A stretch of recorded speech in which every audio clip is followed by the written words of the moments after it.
ನಮಸ್ಕಾರ, ಈ ನ್ಯೂಸ್ಗೆ ಸ್ವಾಗತ. ಮೊದಲಿಗೆ ಮುಖ್ಯಾಂಶಗಳು. ಮೈ ಕೊರೆವ ಚಳಿಯಲ್ಲೂ ತಪೋನಿರತ ಸಂತ, ವಿಶ್ವ ಪ್ರಸಿದ್ಧ ತಾಣದಲ್ಲಿ ನಿಗೂಢ ತಪೋಭೂಮಿ, ಸಿದ್ಧನ ಗವಿಯಲ್ಲಿ ಸದ್ದಿಲ್ಲದ ಭಗವಂತನ ಸೇವೆ. ಈ ನ್ಯೂಸ್ ಎಕ್ಸ್ಕ್ಲೂಸಿವ್ ವರದಿ. ಪ್ರವಾಸೋದ್ಯಮಕ್ಕೆ ಅನುದಾನ ಬಿಡುಗಡೆ, ಕೊರೋನಾ ಏಟಿನಿಂದಾಗಿ ತುಮಕೂರಿನಲ್ಲಿ ಹಿನ್ನಡೆ. ಬರಲಿದ್ದಾರೆ ಕೊರೋನಾ ಕಾಂಗ್ರೆಸ್ ವಾರಿಯರ್ಸ್, ಕಾಂಗ್ರೆಸ್ನಿಂದ ಆರೋಗ್ಯ ಹಸ್ತ ಪರ್ಯಾಯ ಯೋಜನೆ, ರಾಜ್ಯ ಸರ್ಕಾರಕ್ಕೆ ಸಡ್ಡು. ದಲಿತ ಯುವಕನ ಅಮಾನವೀಯ ಹತ್ಯೆ ಖಂಡಿಸಿ ಪ್ರಗತಿಪರ ಸಂಘಟನೆಗಳಿಂದ ಪ್ರತಿಭಟನೆ.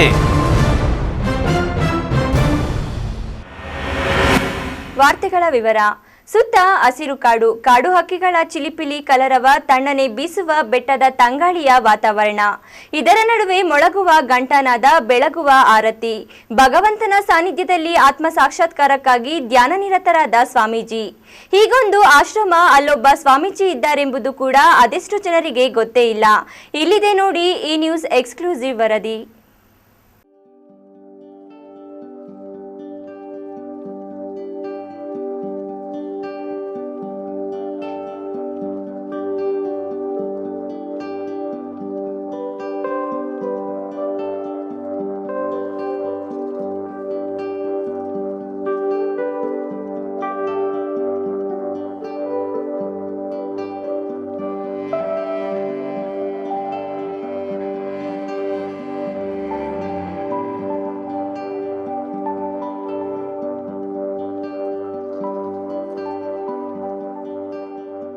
ಪುರಾಣ ಕಾಲದಿಂದ ಇಲ್ಲಿಯವರೆಗೆ ನಂದಿ ಬೆಟ್ಟ ಮತ್ತು ಅದರ ಆಸುಪಾಸಿನ ಸ್ಥಳಗಳು ಧಾರ್ಮಿಕ ಆಧ್ಯಾತ್ಮಿಕ ಕ್ಷೇತ್ರದಲ್ಲಿ ಹೆಸರು ಮಾಡಿದ್ದೇ ಆಗಿವೆ. ನಂದಿಯ ಭೋಗನಂದೀಶ್ವರ ದೇವಾಲಯ, ಮುದ್ದೇನಹಳ್ಳಿಯ ಸತ್ಯ ಸಾಯಿಬಾಬಾ ಆಶ್ರಮ, ಪಾಪಾಗ್ನಿಯ ಶ್ರೀ ವೀರಬ್ರಹ್ಮೇಂದ್ರ ಸ್ವಾಮಿ ಮಠ ಮುಂತಾದವು ಈ ನೆಲಕ್ಕೆ ಆಧ್ಯಾತ್ಮಿಕ ಹೊಳಪು ನೀಡಿದೆ. ಇದೇ ಸ್ಥಳದಲ್ಲಿ ಧಾರ್ಮಿಕ ಆಧ್ಯಾತ್ಮಿಕವಾಗಿ ಸಾವಿರಾರು ವರ್ಷಗಳಿಂದ ನಡೆದು ಬರುತ್ತಿರುವ ಮಠ ಪರಂಪರೆಯೊಂದು ಬಹುತೇಕ ಜನರ ಪಾಲಿಗೆ ಎಲೆಮರೆಯ ಕಾಯಿಯಂತೆ ಯಾರ ಕಣ್ಣಿಗೂ ಬೀಳದಂತಿದೆ. ನೀವೆಲ್ಲ ಈ ವಾತಾವರಣವನ್ನು ದೂರದಿಂದ ನೋಡೇ ಇರ್ತೀರಿ. ನಂದಿ ಬೆಟ್ಟದ ಹಸಿರು ಸೊಬಗು, ಅದರ ಸುತ್ತಮುತ್ತಲ ಬೆಟ್ಟ ಗುಡ್ಡಗಳು. ಆದರೆ ನಂದಿ ಸಮೀಪದ ಈ ಸ್ಥಳವನ್ನು ನೋಡಿರಲಿಕ್ಕಿಲ್ಲ.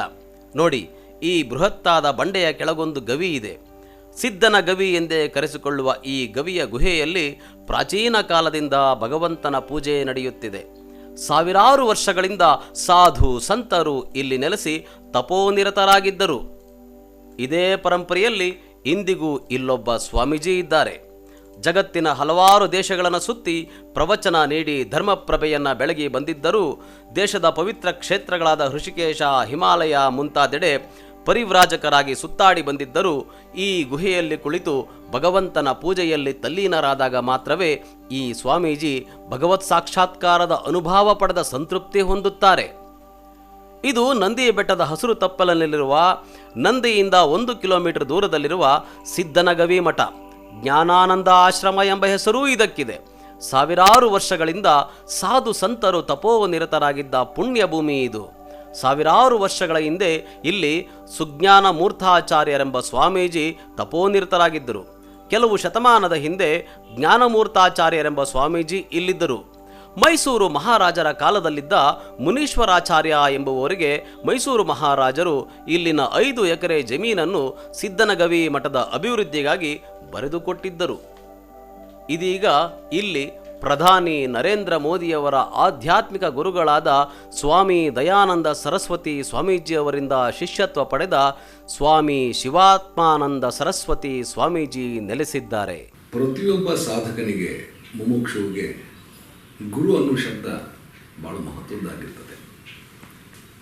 ಗುರು ಅಂತಂದರೆ ಸಾಕ್ಷಾತ್ ಭಗವಂತನೇ ಅನ್ನುವಂಥ ಒಂದು ಸ್ಥಾನದಲ್ಲಿ ಗುರುವನ್ನು ಇಟ್ಕೊಂಡು ನಮ್ಮ ಪರಂಪರೆಯಲ್ಲಿ ನಾವು ನೋಡಿದ್ದೀವಿ. ಗುರು ಬ್ರಹ್ಮ, ಗುರು ವಿಷ್ಣು, ಗುರುದೇವೋ ಮಹೇಶ್ವರ, ಗುರು ಸಾಕ್ಷಾತ್ ಪರಬ್ರಹ್ಮ ತಸ್ಮೈ ಶ್ರೀ ಗುರವೇ ನಮಃ. ಹಾಗಾಗಿ ಪ್ರತಿಯೊಬ್ಬ ಮುಮುಕ್ಷುಗೂ ಅವರದೇ ಪರಂಪರೆಯಲ್ಲಿ ಗುರುಗಳಿರ್ತಾರೆ. ನಮ್ಮ ಸೌಭಾಗ್ಯದಿಂದ ಅಂತಾರಾಷ್ಟ್ರೀಯ. ದಯಾನಂದ ಸರಸ್ವತಿ ಸ್ವಾಮೀಜಿಯ ಮಾರ್ಗದರ್ಶನದಲ್ಲಿ ಸಂಸ್ಕೃತ ವೇದ ವೇದಾಂತಗಳನ್ನು ಅಧ್ಯಯನ ಮಾಡಿದ ಇವರು ಧರ್ಮ ಸೇವೆಗಾಗಿ ಇಲ್ಲಿ ನೆಲೆ ನಿಂತಿದ್ದಾರೆ. ಕೊರೋನಾ ಹಿನ್ನೆಲೆಯಲ್ಲಿ ಜಗತ್ತಿನ ಸಂಪರ್ಕವನ್ನೇ ಕಡಿದುಕೊಂಡು ಇಲ್ಲಿ ಜುಲೈ 5ರಿಂದ ಚಾತುರ್ಮಾಸ್ಯ ವ್ರತದಲ್ಲಿರುವ ಶಿವಾತ್ಮಾನಂದ ಸರಸ್ವತಿ ಸ್ವಾಮೀಜಿ ಸೆಪ್ಟೆಂಬರ್ 2ಕ್ಕೆ ವ್ರತ ಪೂರ್ಣಗೊಳಿಸಲಿದ್ದಾರೆ. ಯತಿಗಳು ಮಳೆಗಾಲದಲ್ಲಿ 4 ತಿಂಗಳು ಒಂದೇ ಸ್ಥಳದಲ್ಲಿದ್ದುಕೊಂಡು ಅಧ್ಯಯನ ಅಧ್ಯಾಪನಗಳಲ್ಲಿ ತೊಡಗಿಕೊಂಡು ಚಾತುರ್ಮಾಸ ವ್ರತ ಪಾಲಿಸುವುದು ಹಿಂದಿನಿಂದ ನಡೆದು ಬಂದಿರುವ ಪರಂಪರೆ. ಜುಲೈ 5ರಂದು ಸಿದ್ಧನಗವಿ ಎಂದೇ ಪ್ರಸಿದ್ಧವಾಗಿರುವಂಥ ಶ್ರೀ ಜ್ಞಾನಾನಂದ ಆಶ್ರಮದಲ್ಲಿ ಏನು ಶಂಕರ ಪರಂಪರೆಯಲ್ಲಿ ಬಂದಿದೆ, ಆ ದಶನಾಮ ಸನ್ಯಾಸ ಪರಂಪರೆಯಲ್ಲಿ ಎಲ್ಲ ಯತಿಗಳು ನಡೆದುಕೊಂಡು ಬರುವಂಥ ಈ ಚಾತುರ್ಮಾಸ್ಯ ಪೂಜಾ ವ್ರತಾನುಷ್ಠಾನವನ್ನು ನಾವು ಪ್ರಾರಂಭ ಮಾಡಿದ್ದೇವೆ. ವರ್ಷಾಸು ಏಕಸ್ತಃ ಎಂದು ಬೋಧಾಯನ ಶ್ರೌತ ಸೂತ್ರದಲ್ಲಿ ಒಂದು ಮಾತು ಬರ್ತದೆ. ವರ್ಷಾಸು ಏಕಸ್ತಃ, ಯತಿಗಳು ವರ್ಷಾಕಾಲದಲ್ಲಿ 4 ತಿಂಗಳು ಒಂದೇ ಸ್ಥಳದಲ್ಲಿದ್ದುಕೊಂಡು ತಮ್ಮ ಎಲ್ಲ ಏನು ಬಾಹ್ಯದಲ್ಲಿ ಅವರು ಧರ್ಮ ಕಾರ್ಯಗಳನ್ನು ಮಾಡ್ತಿರ್ತಾರೆ, ನಾಡನ್ನು ಸುತ್ತಿ ಜನರನ್ನು ಧರ್ಮದ ಮಾರ್ಗಕ್ಕೆ, ಆಧ್ಯಾತ್ಮಿಕ ಮಾರ್ಗಕ್ಕೆ ಕರೆದುಕೊಂಡು ಹೋಗುವಂಥ ಏನು ಒಂದು ಧರ್ಮ ಕೈಂಕರ್ಯದಲ್ಲಿ ಇರುವಂತಹ ಸಂದರ್ಭದಲ್ಲಿ ಈ ಮಳೆಗಾಲದಲ್ಲಿ ಯತಿಗಳು ಒಂದು 4 ತಿಂಗಳು ಚಾತುರ್ಮಾಸ ವ್ರತವನ್ನು ಪ್ರಾರಂಭಿಸ್ತಾರೆ. ಭಾರತದ ಹಲವಾರು ರಾಜ್ಯಗಳಲ್ಲಿ ಧರ್ಮ ಪ್ರವಚನ, ಫ್ರಾನ್ಸ್ನ ಐರ್ಲೆಂಡ್, ಹಾಂಗ್ಕಾಂಗ್, ಸಿಂಗಪೂರ್ ಮುಂತಾದೆಡೆ ಕೂಡ ವೇದಾಂತ ಸಾರ, ಆಧ್ಯಾತ್ಮಿಕ ಜೀವನದ ಮಹತ್ವ ಕುರಿತು ಪ್ರವಚನ ನೀಡಿ ಬರುತ್ತಿರುವ ಸ್ವಾಮೀಜಿ ಈ ಮಠದಲ್ಲಿ ಶಿವ ಸಾನ್ನಿಧ್ಯದ ತೃಪ್ತಿ ಪಡೆದಿದ್ದಾರೆ. ಇಲ್ಲಿಗೆ ಪ್ರತಿನಿತ್ಯ ಸ್ವಾಮೀಜಿಯ ಮಹತ್ವ ಅರಿತ ಭಕ್ತರು ಆಗಾಗ್ಗೆ ಭೇಟಿ ನೀಡಿ ಅವರ ಮಾರ್ಗದರ್ಶನ ಪಡೆಯುತ್ತಾರೆ. ಅವರ ಮಾರ್ಗದರ್ಶನದಲ್ಲಿ ನಮ್ಮ ಸಮಾಜವು ಇನ್ನೂ ಅಭಿವೃದ್ಧಿ ಪಡ್ತಾ ಇದೆ. ಅವರ ಆಧ್ಯಾತ್ಮಿಕ ಒಲವುಗಳು ನಮ್ಮ ಸಮಾಜದ ಏಳ್ಗೆಯಾಗಿದೆ. ನಾವು ಅವರ ಭಕ್ತರು ಅಂತಲೇ ಹೇಳ್ಬೋದು. ಅವರ ನಡೆ ನುಡಿಯಲ್ಲಿ ದಾರಿದೀಪದಲ್ಲಿ ನಾವೆಲ್ಲರೂ ನಡೀತಾ ಇದ್ದೀವಿ. ಮತ್ತು ಇಲ್ಲಿಂದ ತಮಗೇನು ಹೇಳೋಕ್ಕೆ ಬಯಸ್ತೀನಿ ಅಂತಂದರೆ, ಸರ್ಕಾರಕ್ಕೆ ಈ ಮುಖಾಂತರ ಏನು ಕೇಳ್ಕೊತೀನಿ ಅಂತಂದರೆ, ನಮ್ಮ ಮಠಗಳಿಗೆ ಹೆಚ್ಚಿನ ಒತ್ತು ಕೊಡಬೇಕು ಅಂತ. ಸದಾಶಿವ ಆರಾಧ್ಯ, ಈ ನ್ಯೂಸ್ ಬ್ಯೂರೋ, ಚಿಕ್ಕಬಳ್ಳಾಪುರ.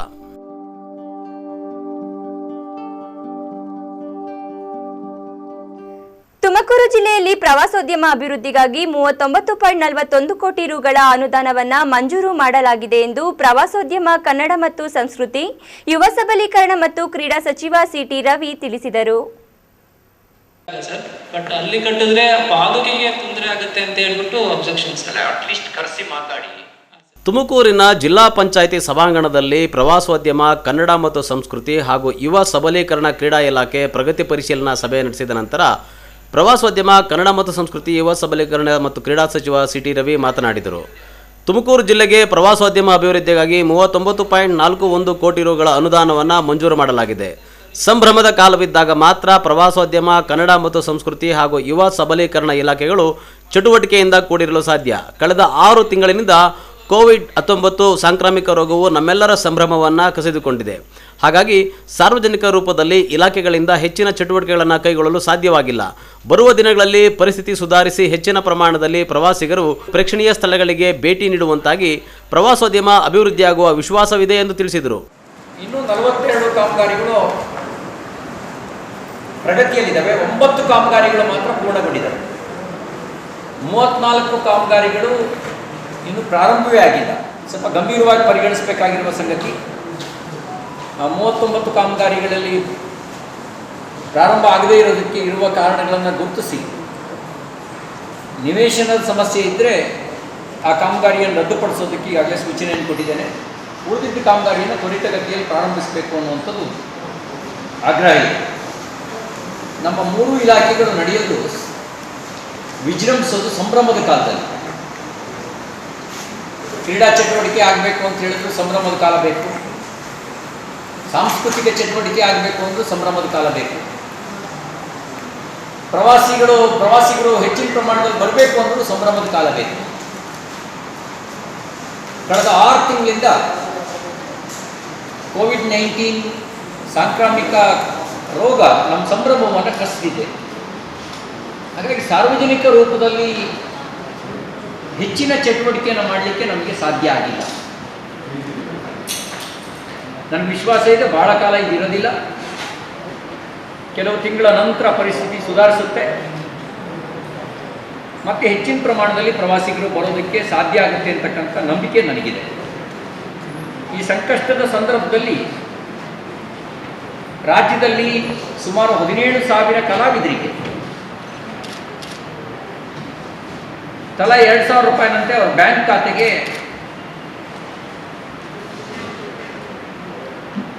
ಆರ್ಥಿಕ ನೆರವನ್ನು ಕೊಡುವಂಥ ಕೆಲಸವನ್ನು ಇಲಾಖೆ ವತಿಯಿಂದ ಮಾಡಿದ್ದೇವೆ. ಇಲ್ಲೇ ಒನ್ ಟೈಮ್. ಇದಲ್ಲದೆ ಈ ಸಂದರ್ಭದಲ್ಲಿ ಶಾಸಕ ಜ್ಯೋತಿ ಗಣೇಶ್, ಜಿಲ್ಲಾ ಪಂಚಾಯಿತಿ ಉಪಾಧ್ಯಕ್ಷೆ ಶಾರದಾ ನರಸಿಂಹಮೂರ್ತಿ, ಜಿಲ್ಲಾಧಿಕಾರಿ ಡಾಕ್ಟರ್ ಕೆ ರಾಕೇಶ್ ಕುಮಾರ್ ಮತ್ತಿತರರು ಭಾಗವಹಿಸಿದ್ದರು. ಸಚಿವರು ಪ್ರಗತಿ ಪರಿಶೀಲನಾ ಸಭೆಗೆ ಭಾಗವಹಿಸುವುದಕ್ಕಿಂತ ಮುನ್ನ ಸಿದ್ಧಗಂಗಾ ಮಠಕ್ಕೆ ಭೇಟಿ ನೀಡಿ ಲಿಂಗೈಕ್ಯ ಡಾಕ್ಟರ್ ಶ್ರೀ ಶಿವಕುಮಾರ ಸ್ವಾಮೀಜಿ ಗದ್ದುಗೆ ಆಶೀರ್ವಾದ ಪಡೆದರು. ಚಿಕ್ಕಣ್ಣ, ಈ ನ್ಯೂಸ್, ತುಮಕೂರು. ರಾಜ್ಯದಲ್ಲಿ ಕೊರೋನಾ ಸೋಂಕು ತಡೆಯುವಲ್ಲಿ ಬಿಜೆಪಿ ಸರ್ಕಾರ ವಿಫಲವಾಗಿದೆ. ಹೆಣ ಇಟ್ಟುಕೊಂಡು ಹಣ ಮಾಡುತ್ತಿರುವ ಈ ಸರ್ಕಾರ ಲಜ್ಜೆಗೆಟ್ಟ ಸರ್ಕಾರವಾಗಿದೆ ಎಂದು ಮಾಜಿ ಸಚಿವ ಕೃಷ್ಣ ಬೈರೇಗೌಡ ಹೇಳಿದರು.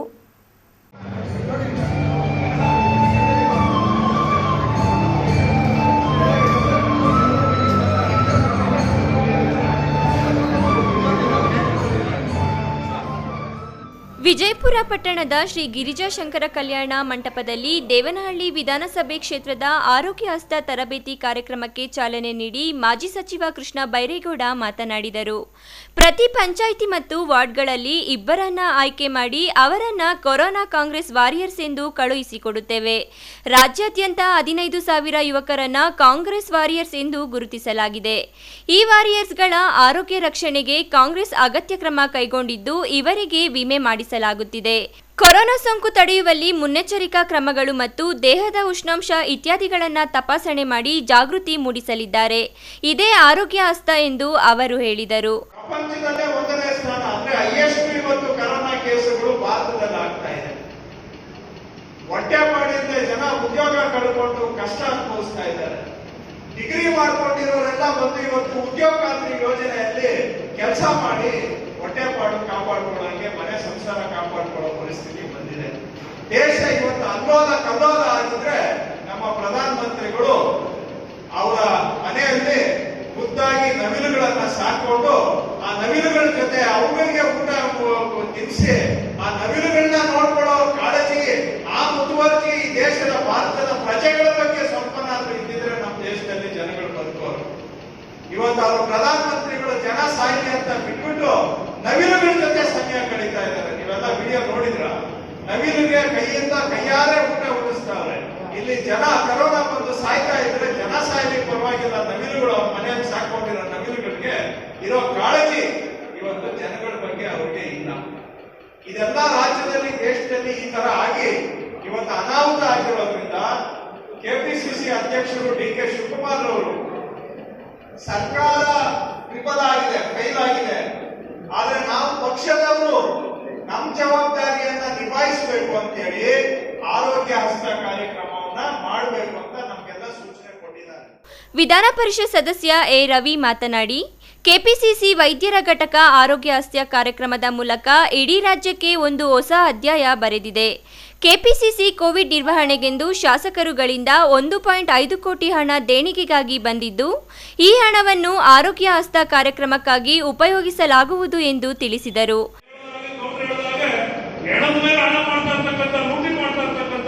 ಇಡೀ ದೇಶದಲ್ಲಿ ಒಂದು ಭ್ರಷ್ಟ ಸರ್ಕಾರ ಅಂತಂದ್ರೆ ಬಿಜೆಪಿಯ ಸರ್ಕಾರ. ಇಂಥ ಒಂದು ಅಸಹಾಯಕ ಪರಿಸ್ಥಿತಿಯನ್ನು ಅವರು ವ್ಯಕ್ತಪಡಿಸಿದ ಮೇಲೆ ದೇವರೇ ಕಾಪಾಡಬೇಕು ಅಂತ ಸರ್ಕಾರನೇ ಹೇಳಿದ್ಮೇಲೆ ನಾವೊಂದು ಜವಾಬ್ದಾರಿ ಇವತ್ತು ವಿರೋಧ ಪಕ್ಷವಾಗಿ ಮನೆ ಕುತ್ಕೊಳಕ್ ಆಗಲ್ವಲ್ಲ, ನಾವು ನಮ್ಮ ಜನನ ನಾವು ಕೈ ಬಿಡಕ್ ಆಗೋದಿಲ್ವಲ್ಲ. ಆಮೇಲೆ ಈ ಸರ್ಕಾರ ಅಧಿಕಾರಕ್ಕೆ ಬಂದಿರ್ತಕ್ಕಂಥದ್ದು ಜನ ಬಹುಮತ ಕೊಟ್ಟು ಅಧಿಕಾರಕ್ಕೆ ಬಂದಂಥದ್ದಲ್ಲ. ಕುದುರೆ ವ್ಯಾಪಾರ ಮಾಡಿ ಕಾಂಗ್ರೆಸ್ ಶಾಸಕರನ್ನ ಕೋಟಿಗಟ್ಟಲೆ ಖರೀದಿ ಮಾಡಿ ಚುನಾವಣೆಯನ್ನ ಭ್ರಷ್ಟಾಚಾರ ಎಸಗಿ ಬಂದಿರತಕ್ಕಂಥ ಸರ್ಕಾರ ಇನ್ನೆಂತ ಆಡಳಿತವನ್ನು ಕೊಡಲಿಕ್ಕೆ ಸಾಧ್ಯ? ಕೊರೋನಾವನ್ನು ಇನ್ಯಾವ ರೀತಿ ನಿಯಂತ್ರಣ ಮಾಡಲಿಕ್ಕೆ ಸಾಧ್ಯ?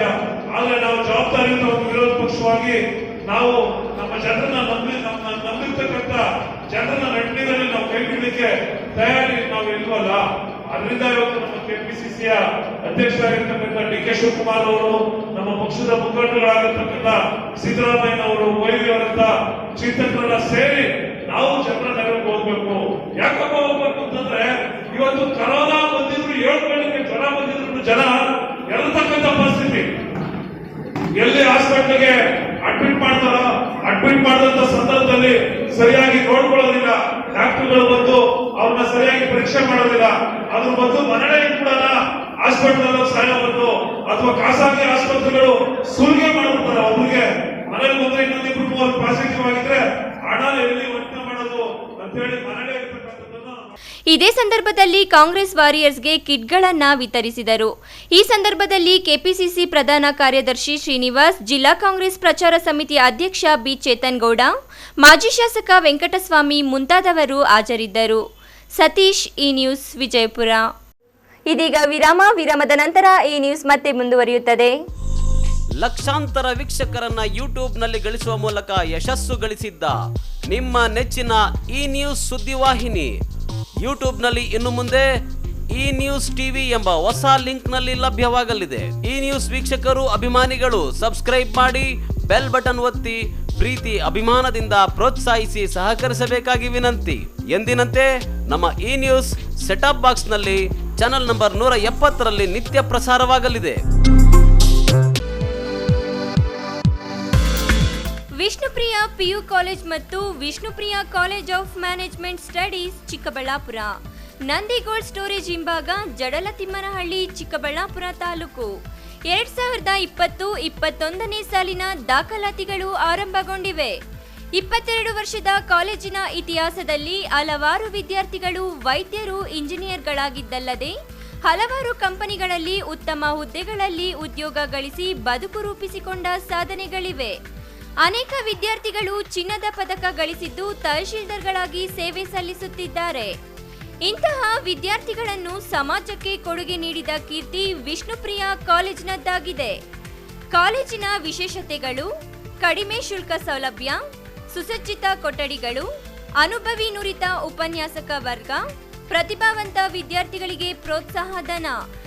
Mobile number 8073704922. Another number 7975042702.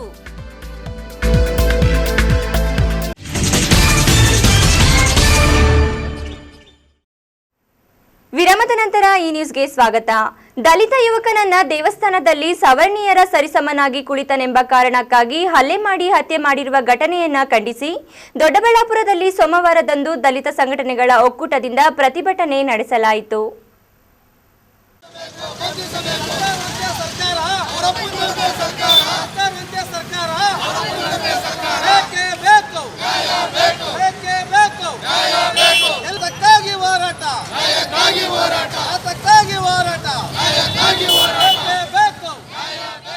Doddaballapura ನಗರದ ತಾಲೂಕು ಕಚೇರಿ ವೃತ್ತದಲ್ಲಿ ಜಮಾಯಿಸಿದ ಪ್ರಗತಿಪರ ಸಂಘಟನೆಗಳ ಮುಖಂಡರು, ಕಾರ್ಯಕರ್ತರು ಸರ್ಕಾರದ ವಿರುದ್ಧ ಘೋಷಣೆಗಳನ್ನು ಕೂಗಿ ಪ್ರತಿಭಟನೆ ನಡೆಸಿದರು. ಈ ವೇಳೆ ಮಾತನಾಡಿದ ಮುಖಂಡರು, ವಿಜಯಪುರ ಜಿಲ್ಲೆಯ ಸಿಂದಗಿ ತಾಲೂಕಿನ ಬೂದಿಹಾಳ ಗ್ರಾಮದ ಅನಿಲ್ ಇಂಗಳಗಿ ಎಂಬ ದಲಿತ ಯುವಕನನ್ನ ಸಿದ್ದು ಮತ್ತವನ ಸಂಬಂಧಿ ಎನ್ನಲಾದ ಸಂತೋಷ್ ಎಂಬುವವರು ಅನಿಲ್ ಕಣ್ಣಿಗೆ ಕಾರದ ಪುಡಿ ಎರಚಿ ಚೂರಿಯಿಂದ ಇರಿದು ಕೊಲೆ ಮಾಡಿರುವುದು ಅಮಾನವೀಯ ಕೃತ್ಯವಾಗಿದ್ದು ದೊಡ್ಡಬಳ್ಳಾಪುರ ತಾಲೂಕು ಪ್ರಗತಿಪರ ಸಂಘಟನೆಗಳ ಒಕ್ಕೂಟ ತೀವ್ರವಾಗಿ ಖಂಡಿಸುತ್ತದೆ. ಈ ಘಟನೆ ಮಾನವ ಸಮುದಾಯ ತಲೆ ತಗ್ಗಿಸುವಂತೆ ಮಾಡಿದ್ದು, ಪೊಲೀಸ್ ಇಲಾಖೆ ಯಾವುದೇ ಒತ್ತಡಗಳಿಗೆ ಮಣಿಯದೆ ಕೂಲಂಕುಷವಾಗಿ ತನಿಖೆ ನಡೆಸಿ ತಪ್ಪಿತಸ್ಥರಿಗೆ ಕಾನೂನು ರೀತಿಯ ಶಿಕ್ಷೆಗೆ ಗುರಿಪಡಿಸಬೇಕೆಂದು ಒತ್ತಾಯಿಸಿದರು.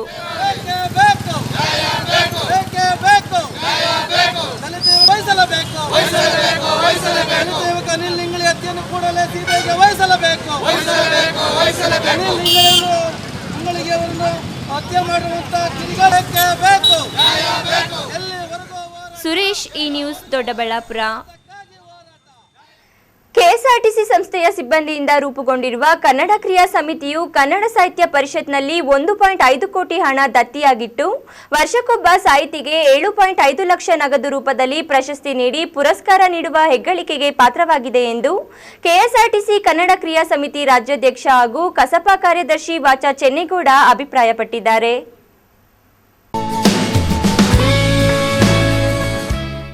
ಭಾರತ ಮಾತ್ರವಲ್ಲ, ಅಂತಾರಾಷ್ಟ್ರೀಯ ಮಟ್ಟದಲ್ಲೂ ಕೆಎಸ್ಆರ್ಟಿಸಿ ಉತ್ತಮ ಸಂಸ್ಥೆ ಎಂಬ ಹೆಗ್ಗಳಿಕೆಗೆ ಪಾತ್ರವಾಗಿದೆ. ರಾಜ್ಯದಲ್ಲಿ ಅತಿ ಹೆಚ್ಚು ಕನ್ನಡ ಬಳಸುವ ಸಂಸ್ಥೆ ಎಂದರೆ ಅದು ಸಾರಿಗೆ ಸಂಸ್ಥೆ ಎಂದು ಸರ್ಕಾರವೇ ಗುರುತಿಸಿದೆ ಎಂದು ಕನ್ನಡ ಕ್ರಿಯಾ ಸಮಿತಿ ಹಾಗೂ ಕನ್ನಡ ಸಾಹಿತ್ಯ ಪರಿಷತ್ತಿನ ರಾಜ್ಯ ಕಾರ್ಯದರ್ಶಿ ವಾಚಾ ಚೆನ್ನೇಗೌಡ ಅಭಿಪ್ರಾಯಪಟ್ಟಿದ್ದಾರೆ. ಅವರು ಇಂದು ಚಿಕ್ಕಬಳ್ಳಾಪುರ ಸಾರಿಗೆ ಘಟಕದಲ್ಲಿ ನಿವೃತ್ತಿ ಹೊಂದಿದ ಚಾಲಕ ರಾಜಣ್ಣ, ಸಂಚಾರಿ ನಿಯಂತ್ರಕ ಶ್ರೀನಿವಾಸ್ ಹಾಗೂ ಇಲ್ಲಿಂದ ವರ್ಗಾವಣೆಗೊಂಡ ಡಿಟಿಒ ಮಂಜುನಾಥ್ರಿಗೆ ಬೀಳ್ಕೊಡುಗೆ ಸಮಾರಂಭದಲ್ಲಿ ಪಾಲ್ಗೊಂಡು ಮಾತನಾಡಿದರು. ಕೊರೋನಾ ಅನ್ನೋ ಮಹಾಮಾರಿಯಿಂದ ಕಳೆದ 5-6 ತಿಂಗಳಿನಿಂದ ನಿವೃತ್ತಿ ಹೊಂದಿದ ಸಾರಿಗೆ ನೌಕರರಿಗೆ ಇಷ್ಟು ಮಾತ್ರ ಬೀಳ್ಕೊಡುಗೆ ಕೊಡುವಂತ ಕಾಲ ಸನ್ನಿಹಿತವಾಗಿಲ್ಲ ಎಂದರು. ಕನ್ನಡ ಸಾಹಿತಿಗಳ ಕವಿ ಪುಂಗವರ ನುಡಿಗಳನ್ನ ಸಾರಿಗೆ ವಾಹನಗಳ ಮೇಲೆ ಬರೆದು 6 ಕೋಟಿ ಜನರಲ್ಲಿ ಜಾಗೃತಿ ಮೂಡಿಸುತ್ತಿರುವ ಸಾರಿಗೆ ಸಂಸ್ಥೆ ನೌಕರರೇ ಧನ್ಯರು ಎಂದು ಕನ್ನಡಾಭಿಮಾನವನ್ನ ಎತ್ತಿ ತೋರಿದರು. ನಾವು ಬೆಂಗಳೂರು ಮಹಾನಗರ ಸಾರಿಗೆ ಸಂಸ್ಥೆ 1.5 ಕೋಟಿ ರೂಪಾಯಿಗಳನ್ನ ಕನ್ನಡ ಸಾಹಿತ್ಯ ಪರಿಷತ್ತಿನಲ್ಲಿ ದತ್ತಿ ಇಡುವ ಮೂಲಕ ಪ್ರತಿ ವರ್ಷ ಕನ್ನಡದ ಒಬ್ಬ ಶ್ರೇಷ್ಠ ಸಾಹಿತಿಗೆ 7 ಲಕ್ಷದ 1 ರೂಪಾಯಿಯನ್ನ ನಾವು ಕೊಡ್ತಾ ಇದ್ದೀವಿ. ಅಂತ ಪ್ರಶಸ್ತಿಯನ್ನ ಕೊಡ್ತಾ ಇದ್ರೆ ಯಾವ್ದಾದ್ರು ಇದ್ರೆ ಅದು ಸಾರಿಗೆ ಸಂಸ್ಥೆ ಅನ್ನೋಕ್ಕೆ ಕೂಡ 105 ವರ್ಷಗಳ ಇತಿಹಾಸ ಹೊಂದಿರತಕ್ಕಂಥ ಕನ್ನಡ ಸಾಹಿತ್ಯ ಪರಿಷತ್ತು. ನಾನು ಈಗ ಕನ್ನಡ ಸಾಹಿತ್ಯ ಪರಿಷತ್ತಿನ ಗೌರವ ಕಾರ್ಯದರ್ಶಿಯಾಗಿ ಡಾಕ್ಟರ್ ಮನುಬಳಿಗಾರ ಅವರು ಅಧ್ಯಕ್ಷರಾದಾಗ ನನ್ನ ಕಾರ್ಯದರ್ಶಿಯಾಗಿ ತಗೊಂಡ್ರು. ನಾನು 4.5 ವರ್ಷಗಳಿಂದ ಸಾಹಿತ್ಯ ಪರಿಷತ್ತಿನಲ್ಲಿ ಗೌರವ ಕಾರ್ಯದರ್ಶಿಯಾಗಿ ಕೆಲಸ ಮಾಡ್ತಾ ಇದ್ದೀನಿ. ಅನೇಕ ಸಾಹಿತ್ಯ ಲೋಕದ ಎಲ್ಲ ಮಹಾನುಭಾವರು ಹೇಳೋದು ಈ ಬಹುದೊಡ್ಡ ಪ್ರಶಸ್ತಿ ಇದು. ಇಷ್ಟು 7 ಲಕ್ಷದ 1 ರೂಪಾಯಿ ಒಬ್ಬ ಬರಹಗಾರರಿಗೆ ಪ್ರತಿ ವರ್ಷ ಕೊಡ್ತಿರಲ್ಲ, ಇದು ಎಂಥ ಕೊಡುಗೆ. ಇಂಥ ಕೊಡುಗೆಯನ್ನು ನಾವು ಎಲ್ಲೂ ನೋಡಿಲ್ಲ. ಬೇರೆ ಭಾಷೆಯ ಸಾಹಿತ್ಯದ ಯಾರೂ ಕೊಡ್ತಾ ಇಲ್ಲ. ಭಾರತ ದೇಶದ ಇತರೆ ರಾಜ್ಯಗಳಲ್ಲಿ ಇರತಕ್ಕಂಥ ಯಾವುದೇ ಭಾಷೆಗೆ ಇಂಥ ಒಂದು ದೊಡ್ಡ ಮಟ್ಟದ ಪ್ರಶಸ್ತಿ ಇಲ್ಲ. ಅಂತ ಒಂದು ಪ್ರಶಸ್ತಿಯನ್ನು ಇಂದಿನ ಸರಳ ಬೀಳ್ಕೊಡುಗೆ ಸಮಾರಂಭದಲ್ಲಿ ಕೆಎಸ್ಆರ್ಟಿಸಿ ವಿಭಾಗೀಯ ಜಿಲ್ಲಾಧಿಕಾರಿ ಬಸವರಾಜ್, ಡಿಟಿಒ ಮಂಜುನಾಥ್, ಕನ್ನಡ ರಂಗಭೂಮಿ ಕಲಾವಿದ ಕುವೆಂಪು ಪ್ರಕಾಶ್, ಕನ್ನಡ ಕ್ರಿಯಾ ಸಮಿತಿ ಅಧ್ಯಕ್ಷ ಶ್ರೀನಿವಾಸ್, ಉಪಾಧ್ಯಕ್ಷ ತಿಮ್ಮೇಗೌಡ, ಖಜಾಂಜಿ ಮಂಜುನಾಥ್ ಹಾಗೂ ಇಲಾಖಾ ಸಿಬ್ಬಂದಿ ಪಾಲ್ಗೊಂಡಿದ್ದರು. ಕೆಎಸ್ ನಾರಾಯಣಸ್ವಾಮಿ, ಈ ನ್ಯೂಸ್, ಚಿಕ್ಕಬಳ್ಳಾಪುರ. ಕನ್ನಡಿಗರ ಮೇಲೆ ನಡೆಯುತ್ತಿರುವ ದೌರ್ಜನ್ಯ ಖಂಡಿಸಿ ಕೋಲಾರದಲ್ಲಿ ಕರ್ನಾಟಕ ರಕ್ಷಣಾ ವೇದಿಕೆ ಪ್ರವೀಣ್ ಶೆಟ್ಟಿ ಬಣದ ಕಾರ್ಯಕರ್ತರು ಪ್ರತಿಭಟನೆ ನಡೆಸಿದರು.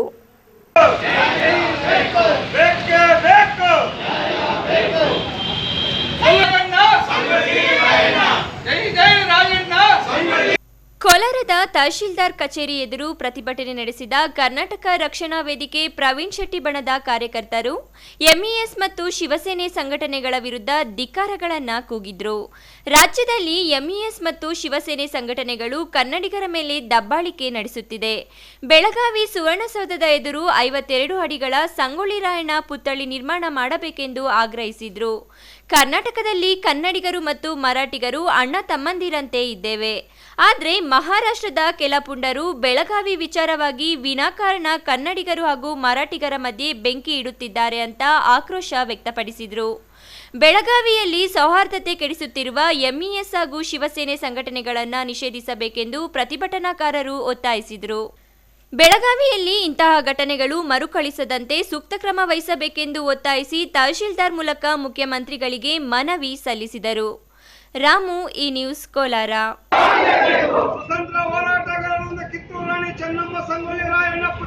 ಇದೀಗ ವಿರಾಮದ ನಂತರ ಈ ನ್ಯೂಸ್ ಮತ್ತೆ ಮುಂದುವರಿಯುತ್ತದೆ. ಚಿಕ್ಕಬಳ್ಳಾಪುರ ನಗರದ ಶಾಂತಿನಿಕೇತನ್ಸ್ ಪಿಯು ಕಾಲೇಜ್ ಈ ಬಾರಿಯೂ ತಾಲೂಕಿಗೆ ಪ್ರಥಮ ಸ್ಥಾನ ಹಾಗೂ ಜಿಲ್ಲೆಗೆ ದ್ವಿತೀಯ ಸ್ಥಾನವನ್ನ ಪಡೆದಿದೆ. ಪರೀಕ್ಷೆಯಲ್ಲಿ ಒಟ್ಟು 228 ವಿದ್ಯಾರ್ಥಿಗಳು ಪರೀಕ್ಷೆಯನ್ನ ಬರೆದಿದ್ದು, ಆ ಪೈಕಿ 64 ಅತ್ಯುನ್ನತ ಶ್ರೇಣಿ, 120 ಪ್ರಥಮ ಶ್ರೇಣಿ, 22 ದ್ವಿತೀಯ ಶ್ರೇಣಿಯಲ್ಲಿ ವಿದ್ಯಾರ್ಥಿಗಳು ಉತ್ತೀರ್ಣರಾಗಿದ್ದು, ವಿಜ್ಞಾನ ವಿಭಾಗದಲ್ಲಿ ಮೌನಿಕಾಕ್ಕೆ 600ಕ್ಕೆ 586 ಅಂಕಗಳು, ಮೋನಿಕಾ ಸಿ ಹಾಗೂ ಶೈಲೇಶ್ ಎಲ್ ಗಾಂಧಿ ವಾಣಿಜ್ಯ ವಿಭಾಗದಲ್ಲಿ ತಲಾ 600ಕ್ಕೆ 575 ಅಂಕಗಳನ್ನು ಗಳಿಸಿದ್ದು, ಈ ವರ್ಷ ನಗರ ಮತ್ತು ತಾಲೂಕಿಗೆ ಪ್ರಥಮ, ಜಿಲ್ಲೆಗೆ ದ್ವಿತೀಯ, ರಾಜ್ಯಕ್ಕೆ 11ನೇ ಸ್ಥಾನದ ದಾಖಲೆಯ ಫಲಿತಾಂಶ ತಂದುಕೊಟ್ಟು ಸಂಸ್ಥೆಯ ಕೀರ್ತಿಯನ್ನ ಹೆಚ್ಚಿಸಿರುವ ವಿದ್ಯಾರ್ಥಿಗಳಿಗೆ ಶಾಲಾ ಆಡಳಿತ ಮಂಡಳಿ, ನಮ್ಮ ಆಡಳಿತ ಮಂಡಳಿಯ ಅಧ್ಯಕ್ಷ ವಿಎನ್ ಕುಮಾರ್ ಮತ್ತು ಪ್ರಾಂಶುಪಾಲರಾದ ಭಾರತಿ ಶ್ರೀನಿವಾಸ್ ಹಾಗೂ ಉಪನ್ಯಾಸಕ ಸಿಬ್ಬಂದಿ ವರ್ಗ ಅಭಿನಂದನೆ ಸಲ್ಲಿಸಿದ್ದಾರೆ.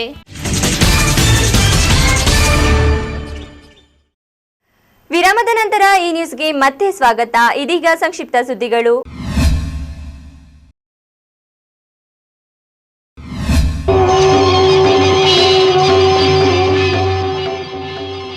ಚಿಕ್ಕಬಳ್ಳಾಪುರ ನಗರದ ವಾಪಸಂದ್ರದಿಂದ ಮಂಚನಬೆಲೆಗೆ ಹಾದು ಹೋಗುವ ರಸ್ತೆಯಲ್ಲಿ ಚೋಳರ ಕಾಲದ ಆಂಜನೇಯ ಮೂರ್ತಿ ದೇವಾಲಯಕ್ಕೆ ಜೀರ್ಣೋದ್ಧಾರ ಮಾಡಲಾಗಿದೆ.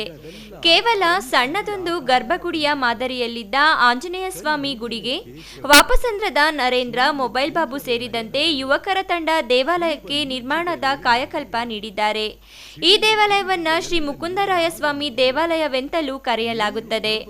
ಮುಕುಂದರಾಯ ಸ್ವಾಮಿ ದೇವಾಲಯದ ಸುತ್ತಲಿರುವ ಜಾಗವನ್ನ ಇನ್ನಷ್ಟು ಅಭಿವೃದ್ಧಿಗೊಳಿಸಿ ಭಕ್ತರು ಕುಳಿತುಕೊಳ್ಳಲು ಅನುಕೂಲವಾಗುವಂತೆ ಸಭಾಂಗಣ ವಿಸ್ತರಿಸಲಾಗಿದೆ. ಭಕ್ತರು ನಿಂತು ಸಾಲು ಸರತಿಯಲ್ಲಿ ಬರುವ ಬದಲು ಕುಳಿತು ಸಾಗಲು ಜಗುಲಿ ನಿರ್ಮಾಣ ಮಾಡಲಾಗಿದೆ. ಹೊರಗಡೆ ಪ್ರಾಂಗಣದಲ್ಲಿ ಆಕರ್ಷಕ ಸ್ವಾಗತ ಕಮಾನು ಕಟ್ಟಲಾಗಿದೆ. ಪುನರುಜ್ಜೀವನಗೊಂಡ ದೇವಾಲಯ ಜೀರ್ಣೋದ್ಧಾರಗೊಂಡು 2 ತಿಂಗಳು ಕಳೆದಿದೆ. ಇಂದು ನಡೆದ ವಿಶೇಷ ಪೂಜಾ ಕಾರ್ಯಕ್ರಮದಲ್ಲಿ ನಗರಸಭಾ ಸದಸ್ಯರುಗಳಾದ ಕಣಿತಹಳ್ಳಿ ವೆಂಕಟೇಶ್, 23ನೇ ವಾರ್ಡಿನ ಮಂಜುನಾಥ್, ದೇವಾಲಯ ಅಭಿವೃದ್ಧಿ ಸಮಿತಿ ಪದಾಧಿಕಾರಿಗಳು ಪೂಜೆಯಲ್ಲಿ ಪಾಲ್ಗೊಂಡಿದ್ದರು.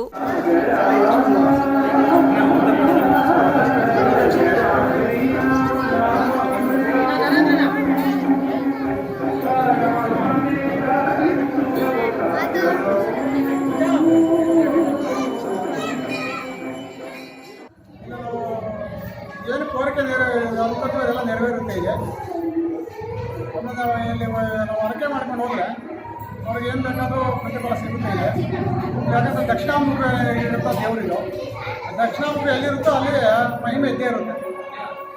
ಈ ಸುಮಾರು ನಾವು ಬಂದು ಇಲ್ಲಿಗೆ 16 ವರ್ಷದಿಂದ ಪೂಜೆ ಮಾಡ್ತಾಯಿದ್ದೀವಿ. ಪ್ರತಿ ವರ್ಷ ಕಲ್ಯಾಣೋತ್ಸವ ಮಾಡ್ತಾಯಿದ್ದೀವಿ. ಪ್ರತಿ ತಿಂಗಳು ಸತ್ಯನಾರಾಯಣ ಪೂಜೆ ನಡೀತಾ ಇರುತ್ತೆ 15 ವರ್ಷದಿಂದ. ಕೊನೆಯಲ್ಲಿ ಮತ್ತೊಮ್ಮೆ ಮುಖ್ಯಾಂಶಗಳು.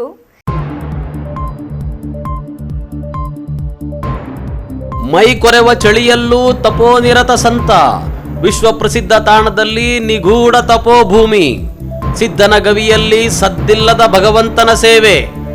ಈ ನ್ಯೂಸ್ ಎಕ್ಸ್ಕ್ಲೂಸಿವ್ ವರದಿ. ಪ್ರವಾಸೋದ್ಯಮಕ್ಕೆ ಅನುದಾನ ಬಿಡುಗಡೆ, ಕೊರೋನಾ ಏಟಿನಿಂದಾಗಿ ತುಮಕೂರಿನಲ್ಲಿ ಹಿನ್ನಡೆ.